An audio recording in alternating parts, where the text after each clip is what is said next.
Memang Bahlil saat ini kita acungi dua jempol ini. Sportif mengakui kelebihan pemerintahan sebelumnya. Ini yang perlu dicontoh menteri anak muda ini. Perlu kita contoh ini. Dia sportif mengakui kelebihan-kelebihan yang dahulu. Dan juga kita tentu berharap Bahlil mengakui pula kalau ada kelemahan-kelemahan di era sekarang.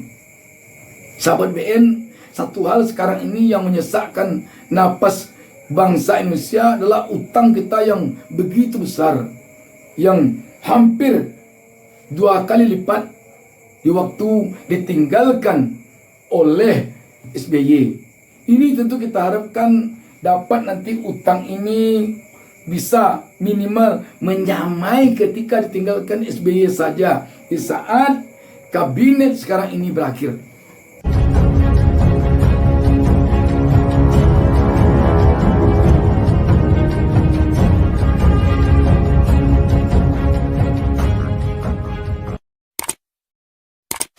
Assalamualaikum warahmatullahi wabarakatuh. Senang sekali kita berjumpa kembali pada kesempatan ini. Saya Bustami Narda tak henti-hentinya mendoakan kepada Allah Subhanahu wa taala, Tuhan Yang Maha Esa. Semoga seluruh pemirsa selalu mendapatkan keberkahan hidup dari Allah Subhanahu wa taala, Tuhan Yang Maha Esa. Sahabat BN, ini baru berita menarik. Kalau bagi kami wartawan itu ada istilah, kalau anjing menggigit orang itu bukan sebuah berita menarik. Berita yang menarik itu adalah kalau orang menggigit anjing. Artinya apa? Berita menarik itu berita yang memang jarang terjadi, dan yang jarang terjadi itu mengejutkan. Yang tidak mungkin rasanya terjadi, tapi terjadi dan sangat mengejutkan. Ini sebuah berita yang menurut saya sangat mengejutkan dan sangat menarik. Bayangkan seorang menteri di kabinet Jokowi memuji langkah yang berhasil diambil oleh pemerintahan SBY. Ini mengejutkan sekali, dan ini suatu pengakuan yang sangat penting artinya. Sahabat BN, saya akan bacakan langsung beritanya. CNBC Indonesia menurunkan berita di bawah judul, berkat SBY, Bahlil sebut utang Indonesia ke IMF sudah lunas. Berita ini tanggal 30 Juni 2023. Jakarta, CNBC Indonesia. Menteri Investasi atau Kepala Badan Koordinasi Penanaman Modal BKPM Bahlil Lahadalia mengungkapkan, berkat pemerintahan Presiden Susilo Bambang Yudhoyono SBY, utang Indonesia ke International Monetary Fund IMF telah lunas. Hal tersebut disampaikan Bahlil saat melakukan konferensi pers di kantornya hari ini, Jumat 30 Juni 2023. Kita harus berterima kasih pada pemerintahan sebelum Pak Jokowi, yaitu di zamannya PSBY. Itu berhasil menyelesaikan utang kita ke IMF, jelas Bahlil. Dan kita tentu berharap kalau SBY mampu menyelesaikan utang ke IMF, tentu kita harapkan Jokowi bisa menyelesaikan utang yang sekarang ini telah hampir mencapai 8.000 triliun rupiah. Dan ini utang negara kita. Bahlil bahkan secara gamblang menyebut IMF bak lintah darat saat memberikan utang ke Indonesia. Selama ini, kata Bahlil, banyak paket kebijakan ekonomi yang disarankan IMF justru tidak sesuai dengan Indonesia. Menurut kajian mereka juga mengatakan ini kayak lintah darat ibaratnya. Jadi banyak paket kebijakan ekonomi dari IMF yang tak cocok dengan negara kita, kata Bahlil lagi. Pada kesempatan itu, Bahlil juga menceritakan kisah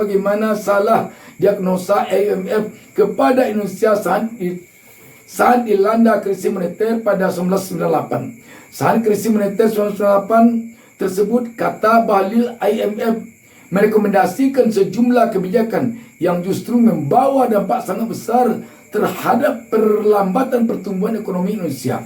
Industri kita ditutup. Contoh PT Dirgantara Indonesia, bansos, bantuan sosial ditutup. Artinya daya beli masyarakat lemah di situ. Cikal bakal deindustrialisasi, tutur Bahlil. Adapun semua kebijakan tersebut akhirnya gagal total, menyebabkan bunga kredit ikut terkerek naik. Kemudian hampir seluruh pengusaha kolaps, banyak kredit macet dan aset-aset pun diambil. Kondisi pada 1998 itu, kata Bahlil, membuat Indonesia seolah menjadi pasien salah diagnosa. Ingatkan Bahlil dengan cerita lama itu, kini IMF baru saja mengatakan permintaan agar Indonesia tak memperluas kebijakan hilirisasi dengan larangan ekspor bahan mineral mentah. Dalam hal ini, Jalal Bahlil menolak permintaan tersebut. Dia sudah pernah menjadikan kita pasien yang gagal diagnosa. Apakah kita akan mengikuti dokter yang sudah membawa kita ke ruang rawat inap? Dia memasukkan kita ke ruang ICU. Ibarat orang sakit harusnya enggak operasi total, kemudian operasi total terus gagal, ujarnya. Di sisi lain, IMF sendiri juga telah menyatakan kondisi ekonomi RI dalam keadaan baik. Karenanya, permintaan menyangkut ekspor ini menuai tanda tanya besar. Menurut Bahlil, IMF telah melakukan standar ganda mengingat negara-negara lain boleh melakukan hal serupa. Sementara hanya Indonesia yang tak boleh melakukan langkah tersebut. Selaras dengan hal ini pula, Bahlil pun menegaskan tidak akan mengikuti permintaan yang dilayangkan oleh IMF untuk berhenti menyetop ekspor bahan-bahan baku mentah mineral lainnya. Langit mau runtuh pun, hilirisasi tetap akan jadi prioritas negara dalam pemerintahan Joko Widodo dan Ma'ruf Amin. Yang kedua, larangan ekspor tetap akan kita lakukan. Kalau mau gugat kita ke WTO aja. Masa orang lain boleh stop ekspor, kita tidak? Yang benar aja, negara ini sudah merdeka, ujarnya. Memang Bahlil saat ini kita acungi dua jempol ini. Sportif mengakui kelebihan pemerintahan sebelumnya. Ini yang perlu dicontoh menteri anak muda ini. Perlu kita contoh ini. Dia sportif mengakui kelebihan-kelebihan yang dahulu, dan juga kita tentu berharap Bahlil mengakui pula kalau ada kelemahan-kelemahan di era sekarang. Sahabat BN, satu hal sekarang ini yang menyesakkan napas bangsa Indonesia adalah utang kita yang begitu besar, yang hampir 2 kali lipat di waktu ditinggalkan oleh SBY.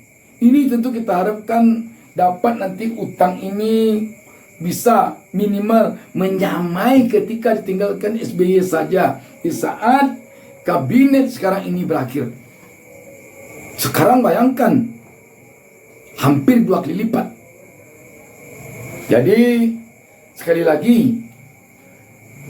inilah contoh yang baik menteri yang satu ini, bisa mengakui kelebihan kesuksesan kabinet sebelumnya atau pemerintahan sebelumnya. Memang harus kita akui kemampuan SBY melunasi utang ke IMF itu sulit itu untuk tidak diakui. Sulit kita untuk tidak mengaguminya. Sulit untuk kita tidak berterima kasih. Sebab ini kalau kita lihat sepintas sulit diterima akal. Lunas. Seperti dikatakan Bahlil, ini bagaikan utang kelintah darat. Bayangkan bagaimana utang kelintah darat sulitnya untuk lunas, sulitnya untuk habis. Ini bisa oleh Pak SBY. Soeharto saja yang dikenal dulu sebagai orang yang ahli strategi, dililit oleh IMF. Tapi SBY ternyata bisa lepas lunas utangnya. Sahabat BN, Kita berharap memang langkah-langkah yang dilakukan oleh pemerintahan besok ini benar-benar langkah-langkah yang bisa melakukan perubahan kepada kebaikan. Artinya, apa yang baik dari pemerintahan sekarang teruskan. Apa yang kurang baik perbaiki. Apa yang belum ada ciptakan. Apa yang tidak baik stop. Semua itu tadi penilaiannya tentu penilaian rakyat, jangan penilaian penguasa saja, tapi penilaian rakyat. Rakyat dalam artian tentu pemerintah harus menerima, mendengar, dan menyelami aspirasi rakyat. Karena itu sekali lagi, oposisi di parlemen harus kuat siapapun nanti yang berkuasa untuk periode 2024-2029. Kalau oposisi tidak kuat di parlemen, nonsen akan bisa terjadi kebijakan langkah yang benar-benar sesuai dengan aspirasi rakyat. Karena itu harus ada keseimbangan di parlemen, sehingga keputusan-keputusan yang diambil, langkah-langkah dan kebijakan yang diambil dan dikeluarkan untuk negara benar-benar untuk kebaikan bangsa, untuk kesejahteraan rakyat, untuk kemakmuran rakyat, bukan untuk kemakmuran segelintir orang, bukan untuk kemakmuran oligarki. Sekali lagi selamat untuk Menteri Bahlil, si anak muda yang sportif. Demikian, wassalamualaikum warahmatullahi wabarakatuh. Jangan lupa subscribe. Jangan lupa subscribe.